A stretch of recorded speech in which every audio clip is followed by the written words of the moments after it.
Have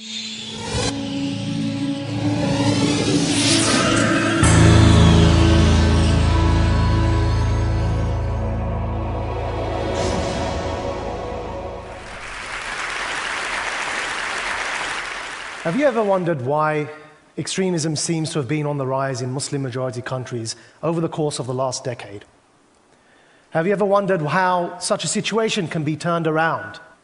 Have you ever looked at the Arab uprisings and thought, how could we have predicted that, or how could we have better prepared for that? Well, my personal story, my personal journey, what brings me to the TED stage here today, is a demonstration of exactly what's been happening in Muslim-majority societies over the course of the last 2 decades at least and beyond. I want to share some of that story with you, but also some of my ideas around change and the role of social movements in creating change in Muslim-majority societies. So let me begin by first of all giving a very, very brief history of time, if I may indulge. In medieval societies, they were defined, allegiances and identity was defined primarily by religion. And then we moved on into an era in the 19th century with the rise of a European nation state, when identities and allegiances were defined by ethnicity. So identity was primarily defined by ethnicity, and the nation state reflected that. In the age of globalization, we moved on. I call it the era of citizenship, where people could be from multiracial, multi-ethnic backgrounds, but all be equal as citizens in a state. You could be American Italian, you can be American Irish, you could be British Pakistani. But I believe now that we're moving into a new age. And that age, the New York Times dubbed recently as the age of behavior. How I define the age of behavior is a period of transnational allegiances, where identity is defined more so by ideas and narratives. And these ideas and narratives that bond people across borders are increasingly beginning to affect the way in which people behave. Now, this is not all necessarily good news, because it's also my belief that hatred has gone global just as much as love. But actually, it's my belief that the people who've been truly capitalizing on this age of behavior, up until now, up until recent times, up until the last 6 months, the people who have been capitalizing most on the age of behavior and the transnational allegiances using digital activism and other sorts of borderless technologies, those who've been benefiting from this have been extremists. And that's something which I'd like to elaborate on.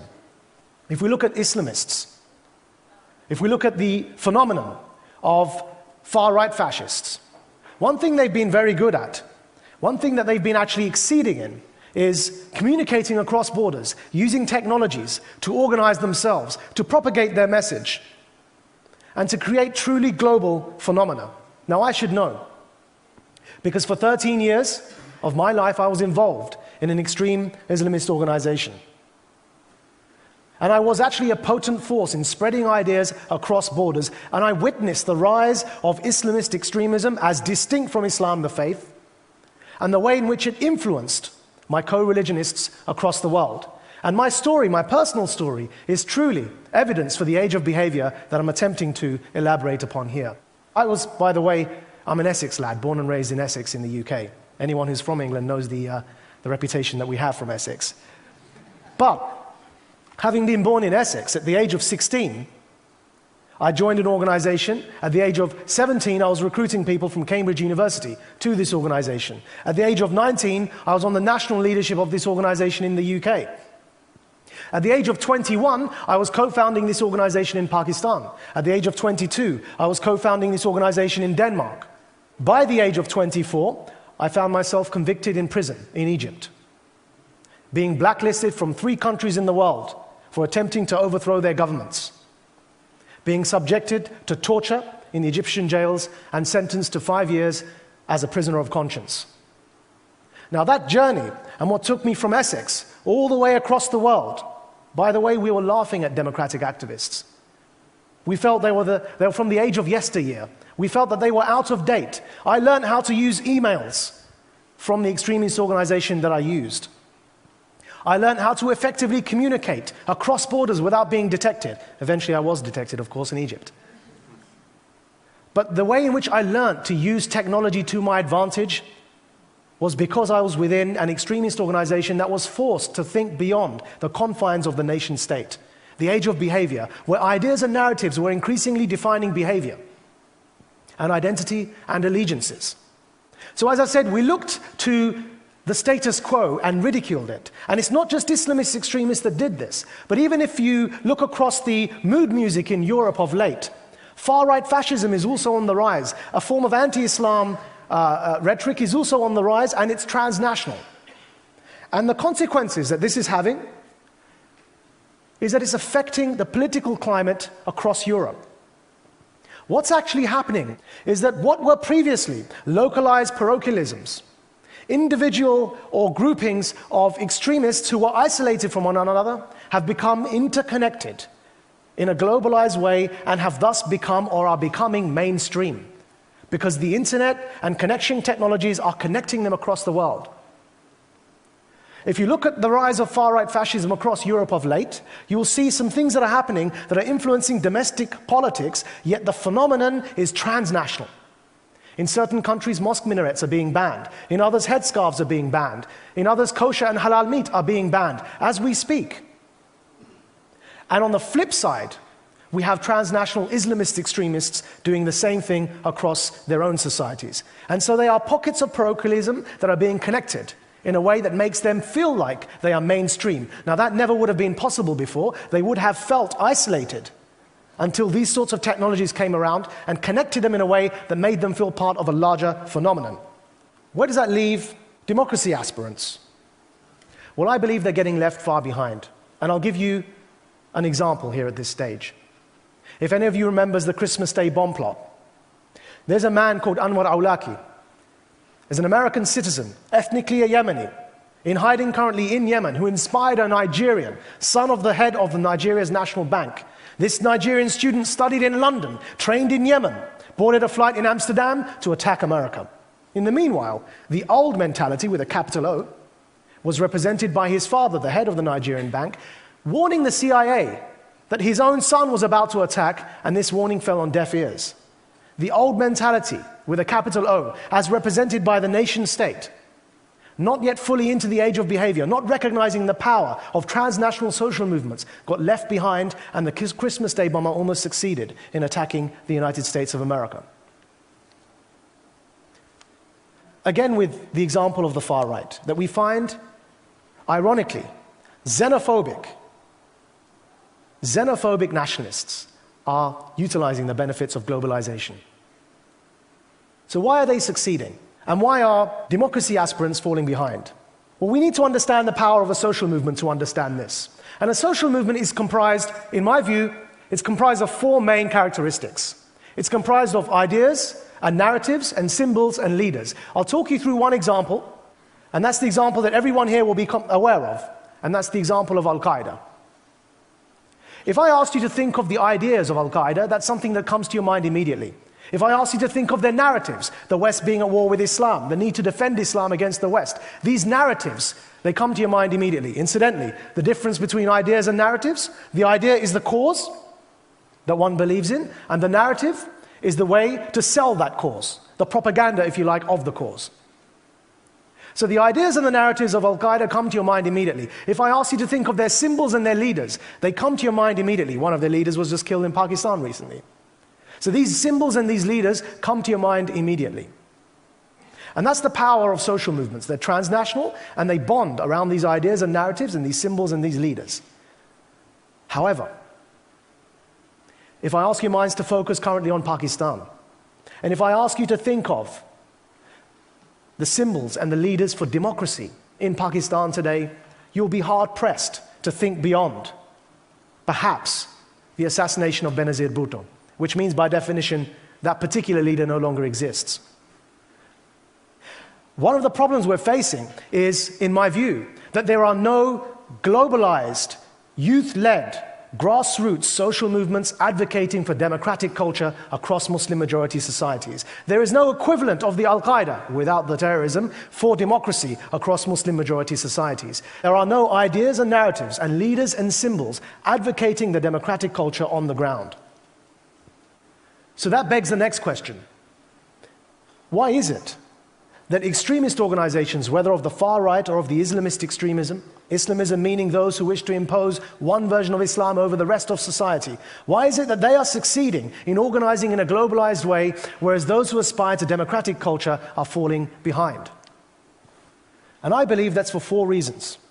I believe, number 1, it's complacency, because those who aspire to democratic culture are in power, or have societies that are leading, globalized, powerful societies, powerful countries. And that level of complacency means they don't feel the need to advocate for that culture. The second, I believe, is political correctness. That we have a hesitation in espousing the universality of democratic culture because we associate that. We associate believing in the universality of our values with extremists. Yet actually, whenever we talk about human rights, we do say that human rights are universal. But actually going out to propagate that view is associated with either neoconservatism or with Islamist extremism. To go around saying that I believe democratic culture is the best that we've arrived at as a form of political organizing is associated with extremism. And the third, democratic choice in Muslim-majority societies has been relegated to a political choice, meaning political parties in many of these societies ask people to vote for them as the Democratic Party, but then the other parties ask them to vote for them as the military party, wanting to rule by military dictatorship. And then you have a third party saying, vote for us, we will establish a theocracy. So democracy has become merely one political choice among many other forms of political choices available in those societies. And what happens as a result of this is when those parties are elected, and inevitably they fail, or inevitably they make political mistakes, democracy takes the blame for their political mistakes. And then people say, we've tried democracy, it doesn't really work. Let's bring the military back again. And the fourth reason I believe is what I've labeled here on the slide as the ideology of resistance. What I mean by that is if the world superpower today was a communist, it would be much easier for democracy activists to use democracy activism as a form of resistance against colonialism than it is today with a world superpower being America, occupying certain lands, and also espousing democratic ideals. So roughly these 4 reasons make it a lot more difficult for democratic culture to spread as a civilizational choice, not merely as a political choice. When talking about those reasons, let's break down certain preconceptions. Is it just about grievances? Is it just about a lack of education? Well, statistically, the majority of those who join extremist organizations are highly educated. Statistically, they are educated on average above the education levels of Western society. Anecdotally, we can demonstrate that if poverty was the only factor, well, bin Laden is from one of the richest families in Saudi Arabia. His deputy, Ayman Zawahiri, was a pediatrician, not an ill-educated man. International aid and development has been going on for years, but extremism in those societies, in many of those societies, has been on the rise. And what I believe is missing is genuine grassroots activism on the ground, in addition to international aid, in addition to education, in addition to health, not exclusive to these things, but in addition to them, is propagating a genuine demand for democracy on the ground. And this is where I believe neoconservatism had it upside down. Neoconservatism had the philosophy that you go in with a supply-led approach to impose democratic values from the top down. Whereas Islamist and far-right organizations for decades have been building demand for their ideology on the grassroots.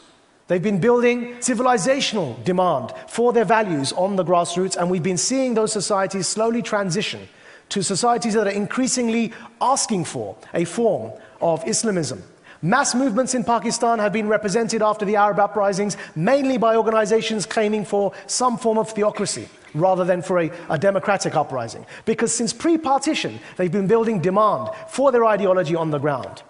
And what's needed is a genuine, transnational, youth-led movement that works to actively advocate for the democratic culture, which is necessarily more than just elections. But without freedom of speech, you can't have free and fair elections. Without human rights, you don't have the protection granted to you to campaign. Without freedom of belief, you don't have the right to join organizations. So what's needed is those organizations on the ground advocating for the democratic culture itself, to create the demand on the ground for this culture. What that will do is avoid the problem I was talking about earlier, where currently we have political parties presenting democracy as merely a political choice in those societies, alongside other choices such as military rule and theocracy. Whereas if we start building this demand on the ground on a civilizational level, rather than merely on a political level, a level above politics, movements that are not political parties, but are rather creating this civilizational demand for this democratic culture, what we'll have in the end is this ideal that you see on the slide here. The ideal that people should vote in an existing democracy, not for a democracy.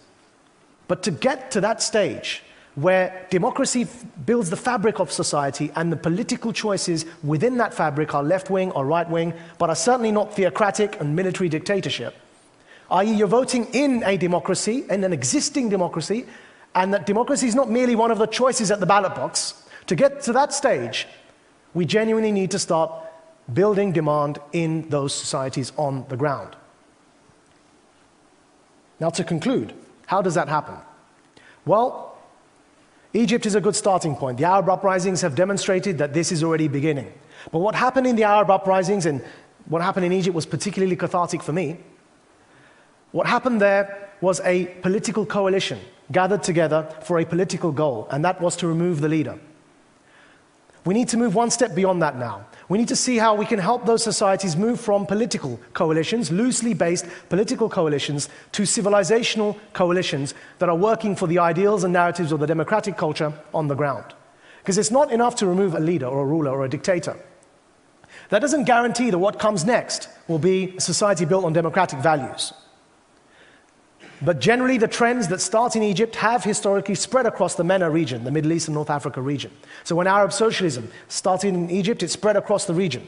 In the 80s and 90s, when Islamism started in the region, it spread across the MENA region as a whole. And the aspiration that we have at the moment, as young Arabs are proving today and instantly rebranding themselves as being prepared to die for more than just terrorism, is that there is a chance that democratic culture can start in the region and spread across to the rest of the countries that are surrounding that. But that will require helping these societies transition from having merely political coalitions to building genuinely grassroots-based social movements that advocate for the democratic culture. And we've made a start for that in Pakistan with a movement called Khudi, where we are working on the ground to encourage the youth to create genuine buy-in for the democratic culture. And it's with that thought that I'll end, and my time is up, and thank you for your time.